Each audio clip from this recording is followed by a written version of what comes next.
एक साहब ने सवाल किया है कि मैंने ख़ुद से तहिया किया है कि मैं जो भी कमाऊंगा उसमें अल्लाह तबारक व ताला मेरे पार्टनर हैं और मैं अपने पैसों में से 40वां हिस्सा अल्लाह के बाबरकत नाम के लिए निकालूंगा, जो कि मैं निकालता हूँ। अब ये मसला है कि मैं ये पैसे मस्जिद में भी देता हूँ, चंद एक घरों में कुछ राशन भी भिजवाता हूँ।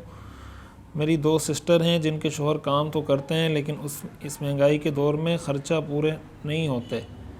रहनुमाई फ़रमाएँ कि मैं अपनी सिस्टर्स को ये पैसे दे सकता हूँ और क्या ये पैसे मस्जिद की ज़रूरियात के लिए दे सकता हूँ या नहीं। जी बिल्कुल दे सकते हैं। अगर नज़र है फिर तो नहीं फिर उस सूरत में दे सकते हैं कि अगर वो मुस्तहिक हैं।